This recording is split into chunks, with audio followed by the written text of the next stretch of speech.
पांचवें गुरु नानक गुरु अर्जन देव जी महाराज के समय की घटना।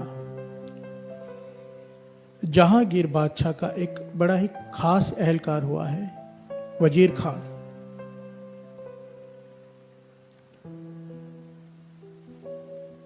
ऐतिहासिक घटना है साध संगत जी। वजीर खान को जलोदर का रोग हो गया। जलोदर का रोग कहते हैं पेट में पानी भर जाता है, ना आदमी सो सकता है, ना बैठ सकता है, ना चल सकता है, बस पीड़ा में रहता है, तकलीफ ही तकलीफ, दर्द, हर वक्त दर्द, चीसें पड़ती हैं अंदर, दर्द उठते हैं, कराता है। इतनी बुरी हालत उसकी, सारे वैद्यों ने हाथ जोड़ दिया, भी हमसे इलाज नहीं हो सकता, इसका कोई इलाज नहीं है। अब जहांगीर का खास एहलकार है, वो बहुत बड़ी हवेली में रहता है। उसकी हवेली के बाहर से एक गुरु का सिख गुजरता है हर रोज, एक फिक्स टाइम पे कहीं जाता होगा। हवेली बड़ी थी, हवेली बड़ी थी, तो हवेली को घूम के जाता था, बड़ी हवेली को। और जब तक वो वहां से चल कर जाता था, कुछ पढ़ता था, जोर जोर से कुछ पढ़ते हुए जाता था। जहांगीर ने जब वजीर खान ने जब उसकी आवाज़ सुनी कि ये कोई गुरु का सिख कुछ पढ़ते हुए जाता है, जब भी वहाँ से गुजरता है, और जितनी देर वो वहाँ से गुजरता है, कुछ पढ़ता है, कानों में आवाज़ पड़ती है, उतनी देर के लिए दर्द बहुत कम हो जाती है, ख़त्म ही हो जाती है लगभग। प्यार से बोलिए धन गुरु नानक। ध्यान से समझना, वो गुरु का सिख हवेली को क्रॉस करके गुजरता है रोज। हवेली बड़ी है तो समय लग जाता है 2-4 मिनट का। जितनी देर गुरु का सिख वो वहाँ से गुजरता है कुछ पढ़ते हुए जोर से, वजीर खान को आराम आ जाता है, उसका दर्द खत्म हो जाता है। पूरा रात जो जागता है, पूरा दिन जो कराता है, जितनी देर वो सिख वहाँ से गुजरता है, उसने नोट की ये बात कि कुछ दिनों तक कि जब ये गुरु का सिख यहाँ से गुजरता है, जितनी देर तक उसकी आवाज़ आती है, दर्द खत्म हो जाता है।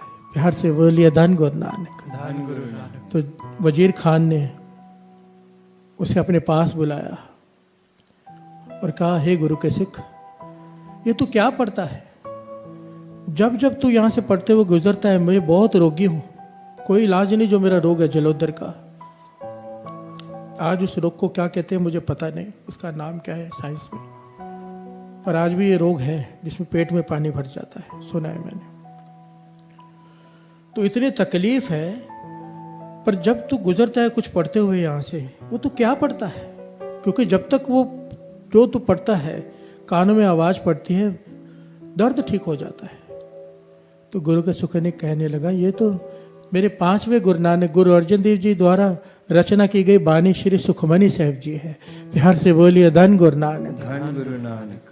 मेरे गुरु अर्जन देव जी महाराज ने इस बाणी की रचना की है और ये कहा है कि ये देह अरोगता के लिए है। इसमें कई बार है इस बाणी में, तो हम सिखों ने इस बाणी को याद कर लिया है कि जब समय मिले बाणी को पढ़ते हुए बड़ा ही रस आता है, बड़ा ही मन जुड़ता है, तो ये बाणी हम पढ़ते रहते हैं। तो वजीर खान ने हाथ जोड़ दिया उस गुरु सिख के आगे, कहने लगा, मुझ पे तरस कर। इतना बड़ा एहलकार एक सिख के आगे हाथ जोड़ रहा है, सिख गरीब है, ये वजीर खान है, एहलकार है, हाथ जोड़कर कह रहा है कि 40 दिनों तक मेरी बेनती है कि मुझे यहाँ पर बैठकर ये पूरे श्री सुखमनी साहब जी का पाठ सुना, ताकि मेरा रोग ठीक हो जाए। प्यार से बोलिए धन गुरु नानक। धन गुरु नानक। धन गुरु नानक। धन गुरु नानक। जब इसने इतनी विनम्रता से बेनती की और देखा कि इतने दर्द में है ये, गुरु के सिख को तरस आ गया। इस सिख का नाम आया है भाई भागो, इतिहास में इसका नाम भाई भागो आया है। भाई भागो कहने लगे, ठीक है वजीर खान, मैं रोज आकर इस समय पे तुझे श्री सुखमनी साहब जी का पाठ सुना दिया करूंगा। साथ संगत जी 40 दिनों तक वजीर खान बैठकर 2 आसन लग जाते थे। एक आसन जमीन पर धरती पर बैठकर वजीर खान बैठता था, एक आसन पर गुरु का सिख पाठ सुनता रहा 40 दिनों तक उसका रोग लगभग पूरा ठीक हो गया। थोड़ी सी कसर रह गई, इतिहास में लिखा है कि थोड़ी सी कसर रह गई, इतना आराम आ गया। वजीर खान ने हाथ जोड़े आखिर में, कहने लगा, हे गुरु के सिख, तूने इतना तरस किया है मुझ पर, श्री सुखमनी साहब जी का पाठ 40 दिन सुनाया है, अब जिसने ये वाणी की रचना किया उसके दर्शन भी करा दे कि हर से बोलिए धन गुरु नानक। धन गुरु नानक। तो भाई भागो वजीर खान को कहाँ ले गया? श्री हरमंदिर साहब, जहाँ पर गुरु अर्जन देव जी महाराज संगतों को दर्शन दे रहे हैं, विराजमान है। वजीर खान ने चरणों में मस्तक रखा और जोर जोर से रोने लगा। गुरु अर्जन देव जी महाराज मुस्कुरा के कहने लगे, वजीर खान तकलीफ दूर हो तो गई है, अब क्यों रो रहा है? तो वजीर खान कहने लगा, पातशाह थोड़ी कसर रह गई है, अब तर्स करो, पूरी तरह ठीक कर दो, पूरी तरह ठीक कर दो। तो यहाँ पर गुरु अर्जन देव जी महाराज ने वड्याई दी अपने भक्तों को, वड्याई दी गुरु के सिखों को, वड्याई दी संतों महापुरुषों को। गुरु अर्जन देव जी कहने लगे, अगर ठीक कराना है तो बाबा बुड्ढा जी वहाँ सेवा करा रहे हैं, उनसे जाकर बेनती करो, वो ठीक कर सकते हैं। कि हर से बोलिए धन गुरु नानक। धन गुरु नानक। गुरु का सिख गुरु को आगे रखता है, पर गुरु खुश होता है अपने सिख को आगे करके। फिर हर से बोलिए धन गुरु नानक। धन गुरु नानक। हर अपनी वड्याई पावंदी जन का जयकार कराए। फिर हर से बोलिए धन गुरु नानक। धन गुरु नानक। वजीर खां जहाँ बाबा बुड्ढा जी सेवा करवा रहे थे वहाँ चला गया और हाथ जोड़कर बेनती की कि गुरु अर्जन देव जी महाराज ने भेजा है, मेरा जलोदर का रोग है, तो कसर रह गई है, ठीक कर दो, बहुत तकलीफ में हो। तो बाबा बुड्ढा जी रोह में, क्रोध में, जिसे हम क्रोध कहते हैं, महापुरुषों को क्रोध नहीं आता, रोह होता है। एक्चुअली चेक करना था। महापुरुष जब क्रोध करते हैं ना, उसके पीछे कारण होता है। उन्होंने चेक करना होता है कि सिख खड़ा कहाँ पे है, सेवादार सह सकता है कि नहीं सह सकता है। हर से बोलिए धन गुरु नानक। धन गुरु नानक। तो बाबा बुड्ढा जी ने कहा गुस्से से कि मैं यहाँ पे सेवा कराने बैठा हूँ कि लोगों की बीमारियां ठीक करने बैठा हूँ। गुस्से से कहा, परे हट के खड़े हो जा, दूर हो जा मुझसे। तो वजीर खान, देखिए साध संगत जी, इतना बड़ा एहलकार है, उसकी हुकूमत चलती है, पर सर झुका के हाथ जोड़कर साइड में खड़ा हो गया, आंखों में आंसू है, कुछ बोला नहीं, सह गया और काफी देर तक खड़ा रहा। बाबा बुड्ढा जी देख रहे हैं, चेक कर लिया कि इसमें विनम्रता है, अहंकार नहीं। फिर हर से बोलिए धन गुरु नानक। धन गुरु नानक। जब तकरीबन 25-30 मिनट बीते तो फिर वजीर खान ने बेनती की कि मेरा रोग ठीक कर दो। तो बाबा बुड्ढा जी के जो सर पे टोकरी पड़ी थी, इतिहास में लिखा है, वो टोकरी उन्होंने वजीर खान के पेट पर दे मारी। प्यार से बोलिए धन गुरु नानक। जैसे ही टोकरी पेट पर लगी, सारा पानी बाहर आ गया और उसका रोग हमेशा के लिए ठीक हो गया वजीर खान का। यहां पर सवाल ये था, जिसने सवाल पूछा था कि हम पंजाबी नहीं हैं, हमें गुरुमुखी भी नहीं आती, सुखमनी साहब जी का पाठ सुनते हैं, आप कहते हैं इसलिए सुनते हैं, समझ में भी नहीं आता, तो क्या हमें फल मिलेगा?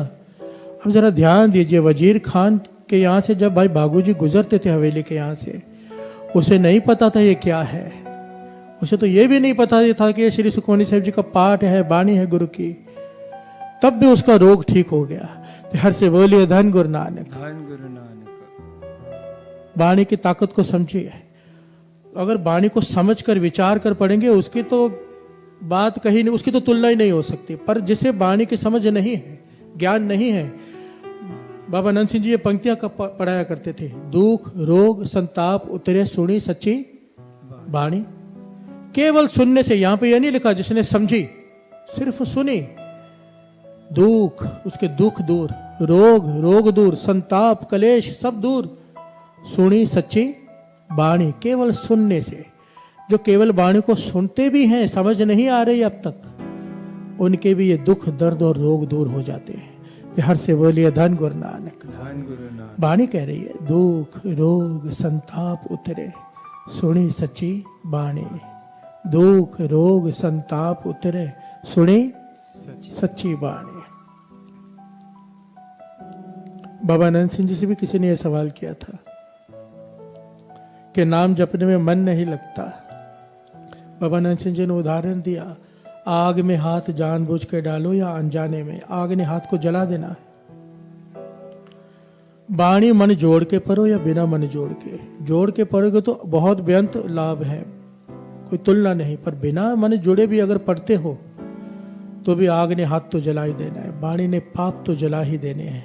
फिर हर से बोलिए धन गुरु नानक। और सुनते सुनते समझ आनी शुरू हो जाती है।